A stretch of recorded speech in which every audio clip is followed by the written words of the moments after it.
कभी कभी ना मुझे ऐसा लगता है कि हमारी सोसाइटी ना हुँ। आपको पीनलाइज करती है, सजा देती है कि अब आप 30 साल के हो गए हैं और आपने कोई सेविंग नहीं की। व्हाट इफ यूर 30 और 30+ और आपके पास कोई सेविंग्स नहीं है। आपके पास लिटरली इस वक्त सेविंग्स अकाउंट में या करंट अकाउंट में कुछ हजार रुपए पड़े हैं, आपके ऊपर डेट है और आपके ऊपर जिम्मेदारियां हैं और आप चाहते हैं कि आप किसी ना किसी तरह इस सबको जगल करें और अब फाइनली अपने लिए हुँ। एक ऐसा प्लान बनाएं जिसके थ्रू आप इन्वेस्टमेंट्स कर सकें, सेविंग्स कर सकें, एक सेफ्टी नेट अपने इर्द गिर्द बिल्ड कर सकें, राइट? और ये बहुत ज़रूरी है। एंड ट्रस्ट मी, ये जो कॉन्सेप्ट है ना कि अब आप 30 साल के हो गए हैं, अब आप ये नहीं कर सकते, या इट्स टू लेट नाउ, या अब आप 35 के हैं, 40 के हैं, it's all rubbish. I know investments में कहते हैं जितना जल्दी हुँ। शुरू करो, जितना कंसिस्टेंटली करो उतना अच्छा है, and that's true also. But it's never too late for anything, especially when it comes to savings, especially when it comes to financial literacy. आज मैं आपको पूरा अपना गेम प्लान बताऊंगी for people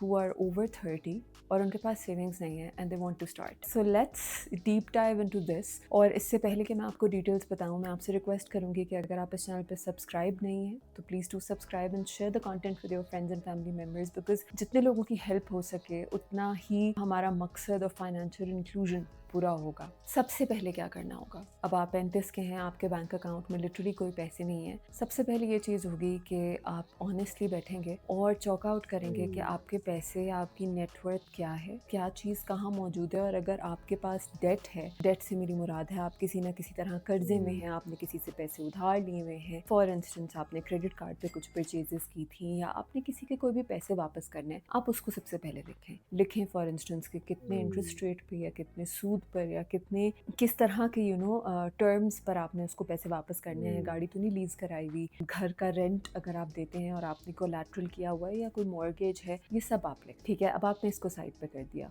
दूसरे सेक्शन में ये लिखें कि आपकी नेटवर्थ में जो चीज़ें मौजूद हैं उसमें से कितने ऐसे एसेट्स हैं जो आपके हैं, आपके नाम पर हैं, और कितने ऐसे एसेट्स हैं जो लिक्विड हैं। अब आपके पास क्लैरिटी आ गई कि मेरे पास ये डेट हुँ। सिचुएशन है, मतलब इतना कुछ मैंने कर्जा देना है, उधार देना है, इतने पैसे मॉर्गेज में देने हैं। दूसरी सिचुएशन आपके पास क्लियरली आ गई, आपके पास कितने एसेट्स हैं और वो आपके नाम पर जो चीज़ें हैं उसमें से कितनी चीज़ें हैं जो लिक्विड हैं और नॉट लिक्विड हैं, मतलब कि आप फ़ौरन से उन्हें बेच के कैश में कन्वर्ट नहीं कर सकते।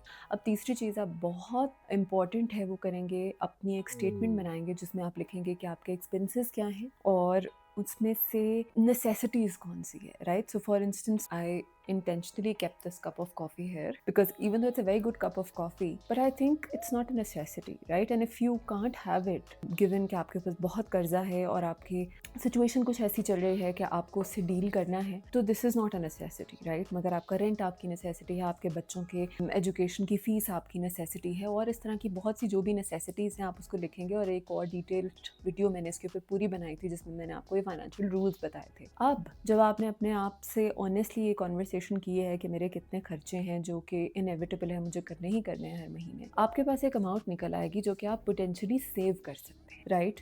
तो इस एक्सरसाइज से आपको क्या फ़ायदा हुआ? आपको आपका डेट पता चल गया, आपको आपके एसेट्स पता चल गए, उनकी लिक्विडिटी पता चल गई, आपको ये पता चल गया कि आप एक्चुअली में अगर चाहें तो कितनी सेविंग्स कर सकते हैं। आई नो हम बहुत दफ़ा अपने आपको ऐसी स्टोरीज सुनाते हैं कि मैं तो सेविंग्स कर ही नहीं सकता, मगर जब हम अपने खर्चे खोल के निकालते हैं और लिखते हैं ना तो हमें पता चलता है कि हाँ, वो जो 40,000 का एक random one day vacation trip हमने किया था, हम वो अवॉइड कर सकते थे और इंस्टेड हम उसको प्लान करके मे बी उसी ट्रिप को थोड़े लोअर रेट्स पे ले सकते थे अगर हमने इन एडवांस प्लानिंग की होती। इस तरह की और बहुत सी ऐसी चीज़ें निकलेंगी जिसमें आपको पता चलेगा कि there is a saving buffer. Anyway, अब आपने ये एक्सरसाइज कर ली, ये तीनों चीज़ें, ये तीनों शीट्स आपके पास मौजूद होंगी, एक्सेल शीट पे बना लें, वर्ड पे बना लें। अब ये तीनों चीज़ें आपने एक पेपर, कॉपी, बुक, किसी भी चीज़ पे आपने लिख के अलग कर दी, राइट? अब सबसे पहली चीज़ जो आपने करनी है, once you have all of this clarity, is to absorb whatever you have and then think about your emergency buffer. खुदा ना खास्ता अगर आपके सर पे कोई इमरजेंसी आती है, किसी तरह की कोई कलैमिटी आ जाती है, आपकी नौकरी चली जाती है, या आपके ऑफिस में एकदम से पे कट्स हो रहे हैं, या आपकी वाइफ की नौकरी चली जाती है, आपके हस्बैंड की नौकरी चली जाती है, ऐसी कोई सिचुएशन है, कोई बीमारी है, क्या उसके लिए इमरजेंसी फंड मौजूद है? और अगर नहीं है तो सबसे पहले वो बफर बिल्ड करें। सबसे easiest way of calculating that is कि आप अपनी 6 महीने की सैलरी को जो है सेव करके एक इमरजेंसी फ़ंड बना लें। और इमरजेंसी फ़ंड को भी ज़रूरी नहीं है कि आप उसको अलग करके बस करंट अकाउंट में रखें। दैट इज़ लिटरली मतलब wastage of that money, because हर महीने आपकी पैसे की जो वैल्यू है ना वो इन्फ्लेशन खा रही है। कहते तो हैं कि एनुअली जो है इन्फ्लेशन जो है 11% है, 12% है, बट अगर आप कुछ स्पेसिफिक नेसेसिटीज़ जैसे कि पेट्रोल है पाकिस्तान में, या फिर और नेसेसिटीज़ जैसे कि इवन आप ग्रोसरी आइटम्स, आटे की प्राइस देख लें तो पिछले 10 साल में तकरीबन 5-6 गुना बढ़ी है, राइट? सो आप इस तरह से एग्जैक्टली इन्फ्लेशन फिगर्स नहीं ले सकते फॉर एक पर्टिकुलर आइटम और उसको ओवरऑल रोल आउट कर दे कि हाँ ये सब पे एवरेज लगती है। बट नोइंग कि आपके पैसे की परचेजिंग पावर और कदर कम हो रही है, तो उससे बहुत ज़रूरी है कि आप whenever you have that emergency fund, आप उसको कहीं इन्वेस्ट करें जहाँ वो ग्रो करे, राइट? सो अगर annually on average emergency fund की जो कदर है, वो जो परचेजिंग पावर है इन्फ्लेशन से 10% कम हो रही है, तो आप उसको किसी नेशनल सेविंग स्कीम में डाल दें। अगर आप कहना चाहते हैं कि नहीं ना मैं इसको I want to be Sharia compliant, तो आप उसको किसी शरिया कंप्लायंट फंड में, मनी मार्केट फंड में, एसेट एलोकेशन फंड में डाल दें। These are most probably medium to low risk funds.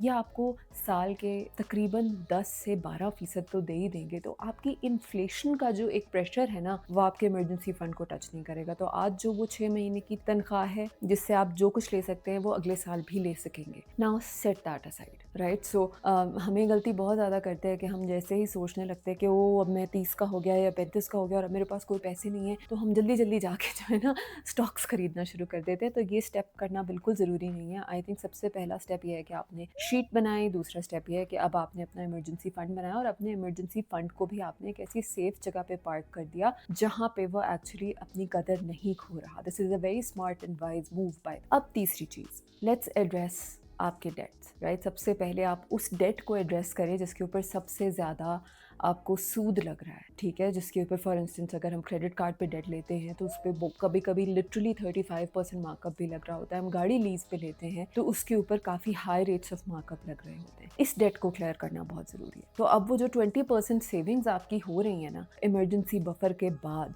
उसको एलोकेट करें इस डेट को क्लियर करने में। कोशिश करें अपना क्रेडिट कार्ड डेट क्लियर करें, किसी से उधार पैसे लिए थे वो क्लियर करने की कोशिश करें।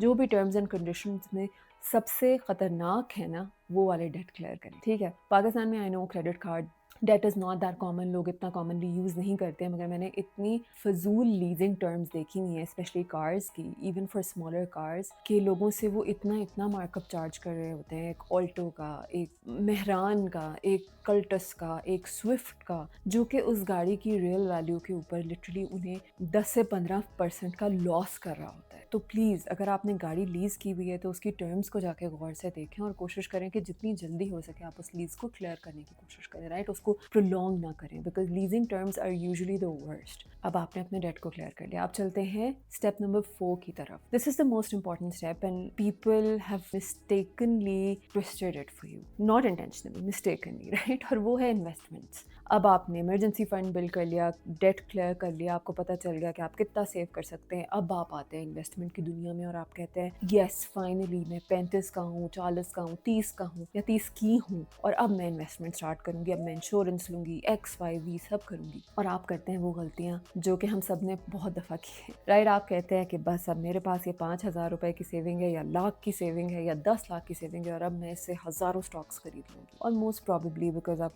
नए हैं, आपको स्टॉक मार्केट का नहीं पता, you and up losing a lot of money. आप 190,000 पे KSE 100 में इन्वेस्ट कर देते हैं और फिर जैसे ईरान US वॉर शुरू होती है तो पैनिक में उसको बेचना शुरू कर देते हैं 150 पे, 140 पे और लॉस हो जाता है आपको। इसी तरह आपको स्टॉक्स पढ़ने नहीं आते हैं मगर आप लोगों से सुनते हैं अच्छा ये वाला स्टॉक अच्छा है, ये वाला बैंक ऊपर जा रहा है, इट कुड बी कि वो जा रहा है, बट आप एक व्हाट्सएप के एक सिग्नल के ऊपर या फिर लोगों की रैंडम यूट्यूब वीडियोस के ऊपर बेस्ड डिसीजन मेकिंग करके एक स्टॉक खरीद लेते हैं जो कि मोस्ट प्रॉबेबली स्पॉन्सर्ड वीडियोस भी हो सकती हैं, right? I am not saying it's always कि वो एजुकेशनल नहीं होती, आई एम प्रीटी श्योर कि उससे बहुत कुछ आप सीख सकते हैं, मेरी वीडियो से आप बहुत कुछ सीख सकते हैं। मगर अगर मैं आज आपको यहाँ बैठ के कहूँ कि जाओ जाके FFC के स्टॉक्स खरीद लो, please don't do that. Do your own research, study करें उसको, then buy it, right? And even if you study it, even if you try to learn कि financial statements क्या हैं, तो मैं आपको एक एग्जांपल देती हूँ कि S&P 500 के ऊपर एक रिसर्च हुई थी कि उसके ऊपर जो फंड मैनेजर्स थे जिन्होंने लिटरली डेकेड स्पेंड किए थे उस फंड को समझने के लिए, उसके रिटर्न्स को समझने के लिए, उन्होंने भी जब स्टॉक्स में पैसे लगाए, S&P 500 को एग्जैक्टली बैलेंस करने की कोशिश की, तब भी 5 साल में भी वो उसके रिटर्न्स को बीट नहीं कर सके। तो जब इतने एक्सपीरियंस्ड मैनेजर्स ये